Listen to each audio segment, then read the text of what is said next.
Hello दोस्तों, एक बार फिर से आप सबका स्वागत है मेरे यूट्यूब चैनल पे। दोस्तों, आज के इस वीडियो में हम बात करेंगे कि इकामा का जो प्रोफेशन है वो चेंज क्यों नहीं हो रहा है उसके बारे में। मुझे पता है बहुत से लोग इस प्रॉब्लम से जूझ रहे हैं इस वक्त, जितने भी लोग सऊदी अरबिया में जॉब कर रहे हैं। ख़ास करके इकामा का प्रोफेशन चेंज नहीं हो पा रहा है और सऊदी कौंसिल में रजिस्ट्रेशन को लेकर दिक्कत हो रही है। कुछ लोगों का रजिस्ट्रेशन हुआ भी है तो उनका जो मेंबरशिप है वो रिन्यू नहीं हो रहा है। तो इकामा का प्रोफेशन जो चेंज नहीं हो रहा, इसको समझने के लिए आपको उससे पहले कुछ और चीज़ों को जानना बहुत ज़रूरी है। अदरवाइज़ आप समझ नहीं पाएंगे कि इकामा का जो प्रोफेशन है वो चेंज क्यों नहीं हो रहा है। तो आइए मैं आपको समझाने का कोशिश करता हूँ। दोस्तों, न्यू रूल्स के अकॉर्डिंग इस वक्त सऊदी अरबिया में जितने भी लोग जॉब कर रहे हैं ना, उनको 3 कैटेगरी में बांटा गया है और 3 कैटेगरी में सबका रजिस्ट्रेशन हो रहा है। मोस्टली लोगों को पता है कि सिर्फ सऊदी काउंसिल ऑफ इंजीनियर्स में ही रजिस्ट्रेशन हो रहा है, लेकिन ऐसा नहीं है। 3 कैटेगरी क्या है आइए मैं आपको बताता हूँ। जितने भी टेक्निकल लाइन में जॉब कर रहे हैं लोग, उनको सऊदी काउंसिल ऑफ इंजीनियर्स में रजिस्ट्रेशन कराना हो रहा है, SCE। और जो लोग अकाउंट सेक्टर में है, ऑफिशियल जॉब में है, अकाउंटेंट जॉब में है, उनको सोकपा SOCPA इसमें रजिस्ट्रेशन कराना हो रहा है। और जो लोग हेल्थ सेक्टर में काम कर रहे हैं, मेडिकल स्टाफ या डॉक्टर नर्सेस, उनको मुमेरिस प्लस उसमें रजिस्ट्रेशन कराना पड़ रहा है।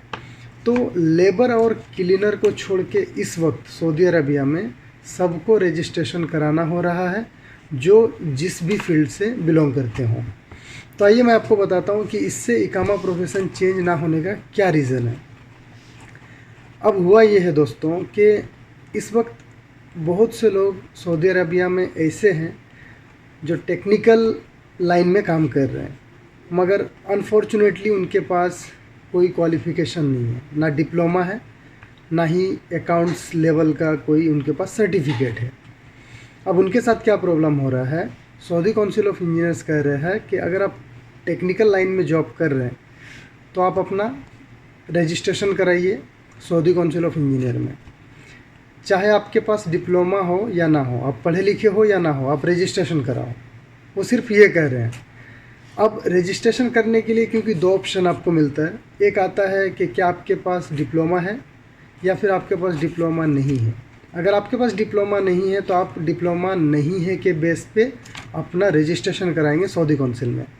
अब उसमें क्या हो रहा है कि जो लोग बिना डिप्लोमा बेस पे रजिस्ट्रेशन करा रहे हैं, उनको ये ऑर्डर दिया जा रहा है कि 1 साल के अंदर तक आप अपना इकामा का जो प्रोफेशन है वो आप चेंज करा लीजिए ऐसे प्रोफेशन में जिसमें सऊदी काउंसिल या सोकपा या फिर मुमेरिस प्लस का रिक्वायरमेंट नहीं है। अब ऐसा कौन सा ट्रेड है जिसको वो तीनों चीज़ों का ज़रूरत नहीं है, वो सिर्फ लेबर और क्लीनर है।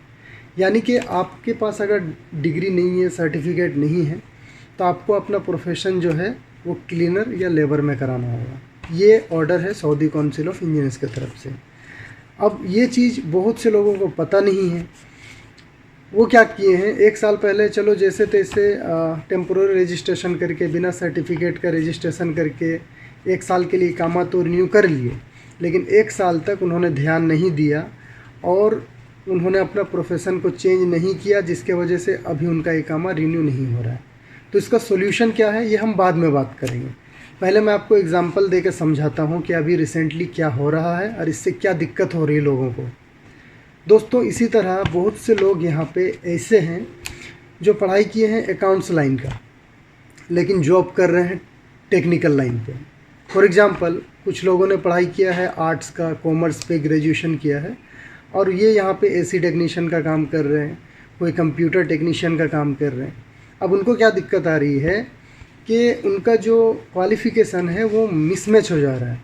क्योंकि टेक्निकल लाइन पे आपका इकामा है तो आपको सऊदी काउंसिल ऑफ इंजीनियर्स में जब रजिस्ट्रेशन करेंगे तो आपको वो डिप्लोमा मांगेंगे। आपका जो BCom है, कॉमर्स या आर्ट्स है, वो आपका काम नहीं करेगा।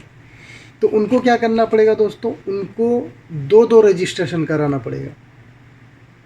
जो कि बहुत से लोगों को इसकी जानकारी नहीं है। 2 रजिस्ट्रेशन कराने के बाद उनको चेंज करने का रिक्वेस्ट देना पड़ेगा। कैसे करना पड़ेगा ये मैं बताता हूँ। फॉर एग्ज़ाम्पल आपके पास कॉमर्स का सर्टिफिकेट है और आप टेक्नीशियन में जॉब कर रहे हैं, तो सबसे पहले आपको सऊदी काउंसिल ऑफ इंजीनियर्स में टेम्प्रोरी रजिस्ट्रेशन कराना होगा कि आपके पास डिप्लोमा नहीं है। उस बेस पे आपको मेंबरशिप लेनी पड़ेगी। उसके बाद आपको रजिस्ट्रेशन कराना पड़ेगा सोकपा में, SOCPA में। वहाँ पे आपका वैलिड और परमानेंट मेंबरशिप मिलेगी आपको, क्योंकि आपके पास अकाउंट्स का डिग्री है। तो जब आप अकाउंट्स लेवल पे उसमें आप मेंबरशिप लेंगे, तब 1 साल के अंदर आपका जो इकामा प्रोफेशन है वो फन्नी से जो सोकपा के अंडर आता हो उस ट्रेड का इकामा आपको लेना पड़ेगा। उसके बाद आपका इकामा रिन्यूअल में इशू नहीं होगी, क्योंकि अभी ये बहुत सारे लोगों को मालूम नहीं है, इसलिए बहुत से लोग ये किए ही नहीं अभी तक। जिसके वजह से क्या हो रहा है, अभी उन्होंने टेम्प्रोरी रजिस्ट्रेशन ले लिया है सऊदी काउंसिल ऑफ इंजीनियर्स में, अब उनका एक्सपायर होने वाला है या कुछ लोगों का एक्सपायर भी हो चुका है। अब उनका ना इकामा रिन्यू हो रहा है और ना ही सऊदी काउंसिल ऑफ इंजीनियर्स का मेंबरशिप रिन्यू हो रहा है। दोस्तों, इसका लॉजिक ये है कि अगर आपके पास सऊदी काउंसिल ऑफ इंजीनियर्स का मेंबरशिप है तो नेक्स्ट टाइम वो मेंबरशिप पहले आपकी रिन्यू होगी, उसके बाद ही आपका इकामा रिन्यू होगा। अगर आपका मेंबरशिप एक्सपायर है तो आपका इकामा रिन्यू नहीं होगा किसी भी हाल में। अगर आपका उसी तरह सोकपा का मेंबरशिप है और वो आपका एक्सपायर है तो फिर भी आपका इकामा रिन्यू नहीं होगा। तो ये चीज़ों को समझना बहुत इम्पोर्टेंट है अभी जो भी लोग सऊदी अरबिया में जॉब कर रहे हैं। सेम इसी तरह का इंसिडेंट उन लोगों के साथ भी हो सकता होगा कि किसी के पास टेक्निकल क्वालिफ़िकेशन है और वो काम कर रहे हैं ऑफिशियल जॉब में और उनका इकामा का प्रोफेशन भी ऑफिशियल है, तो उनको क्या करना पड़ेगा, उनको भी दोनों जगह रजिस्ट्रेशन करना पड़ेगा। पहले तो सोकपा में टेम्प्रोरी रजिस्ट्रेशन करना पड़ेगा, उसके बाद सऊदी काउंसिल ऑफ इंजीनियर्स में भी उनको रजिस्ट्रेशन करके सऊदी काउंसिल ऑफ इंजीनियर्स में परमानेंट रजिस्ट्रेशन लेना होगा, क्योंकि उनके पास टेक्निकल क्वालिफ़िकेशन है, लाइक डिप्लोमा है या ITI है। तो उसके बाद क्या करना पड़ेगा, उनका सिर्फ एक ही मेंबरशिप चलेगी। जैसे आप सऊदी काउंसिल ऑफ इंजीनियर्स में रजिस्ट्रेशन करा लेंगे तो सोकपा का जो टेम्प्रोरी रजिस्ट्रेशन है वो आपका ख़त्म हो जाएगा। उसके बाद आपका इकामा का जो प्रोफेशन है वो भी चेंज हो जाएगा, टेक्निकल लाइन में आ जाएगा। तो उसके बाद आपका मेंबरशिप रिन्यू करने में या इकामा रिन्यू करने में कोई इशू नहीं होगा। इसके अलावा ये तो मेन रीज़न था जिसके वजह से इकामा रिन्यू को लेके बहुत से लोग फंसे हुए। इसके अलावा कुछ और भी रीज़न है जिसके वजह से इकामा रिन्यू नहीं हो रहा है। क्या रीज़न है मैं बताता हूँ। नॉर्मली इकामा प्रोफेशन चेंज करने के लिए 1000 रियाल चार्ज लगता है, ये सबको मालूम है। इसके अलावा इकामा अगर आपको रिन्यू करना है तो उस शख्स को सऊदी अरबिया के अंदर होना ज़रूरी है। अगर उसका सऊदी काउंसिल ऑफ इंजीनियर्स में या सोकपा में मेंबरशिप एक्सपायर हो गई हो, तो अगर वो यहाँ पे नहीं है तो उनका इकामा का जो प्रोफेशन है या फिर इकामा है वो रिन्यू नहीं होगा। इसके अलावा दोस्तों, अगर मान लो किसी का टेक्नीशियन का इकामा है या इंजीनियर का इकामा है, उनके पास प्रॉपर क्वालिफ़िकेशन नहीं है, अब वो चेंज करना चाहते हैं चेंज करना किस में चाहते हैं, 2 ही चीज़ में हो सकता है, या तो लेबर में या क्लीनर में।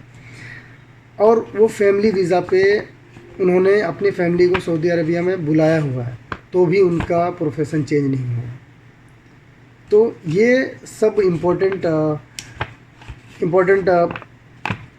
इन्फॉर्मेशन थे जो बहुत से लोगों को मालूम नहीं है रिगार्डिंग इकामा प्रोफेशन, और बहुत से लोग परेशान है कि मेरा इकामा का प्रोफेशन चेंज नहीं हो रहा है। और इसका मैं मानता हूँ मेरे एक्सपीरियंस पे कि सबसे बड़ा कमी यहाँ पे अकाउंटेंट का है। यहाँ पे जितने भी एडमिन का है। एडमिन जो है वो अपडेटेड रहते नहीं हैं और वो अपनी एम्प्लॉयज़ को अपडेट देते नहीं हैं कि उनको करना क्या चाहिए, जिसके वजह से बहुत से लोग अभी भटक रहे हैं, उनको परेशानी का सामना करना पड़ रहा है। तो ये तो रहा बात कि आप चेंज कैसे करेंगे इकामा प्रोफेशन को अकॉर्डिंग टू जवजात। ये जवजात के रूल के अकॉर्डिंग मैंने बताया। अब मान लीजिए जिन्होंने पहले से करा लिया हो, 1 साल पहले, 1.5 साल पहले टेम्प्रोरी मेंबरशिप लिया हो सऊदी काउंसिल ऑफ इंजीनियर्स में, और उन्हें मालूम नहीं था, इस वजह से उन्होंने अपना प्रोफेशन को चेंज नहीं कराया है। अब वो अपना मेंबरशिप भी रिन्यू नहीं कर पा रहे। दोस्तों इसके अलावे अगर आपको इकामा का प्रोफेशन चेंज कराना है तो आपको खुद से जवजात में या लेबर ऑफिस में नहीं जाना है। आपको कंपनी का जो लॉयर है वो जाएंगे, ये सारा काम कंपनी करेगी, आप इंडिविजुअली खुद से कुछ भी नहीं करेंगे। इकामा का प्रोफेशन चेंज ना होने का एक और रीज़न ये है कि हो सकता है आपका जो मेंबरशिप है वो एक्सपायर हो गई हो, उसके वजह से भी आपका प्रोफेशन चेंज नहीं होगा। इसके अलावे अगर आपका कंपनी रेड जोन में है तो भी आपका इकामा का जो प्रोफेशन है चेंज नहीं होगा। तो ये सारे इम्पोर्टेंट रीज़न्स से जिसके वजह से इकामा प्रोफेशन अभी चेंज नहीं हो रहा है। इन केस अगर कुछ अपडेट आता है, इसका कुछ सॉल्यूशन आता है कि इकामा का प्रोफेशन और कोई दूसरे तरीके से कैसे चेंज हो रहा है, तो मैं आप लोगों तक ज़रूर वो इन्फॉर्मेशन शेयर करूँगा। अब तक के लिए शुक्रिया दोस्तों, मेरे चैनल को सब्सक्राइब करके मुझे सपोर्ट करें। Thank you so much for watching this video. अस्सलाम वालेकुम।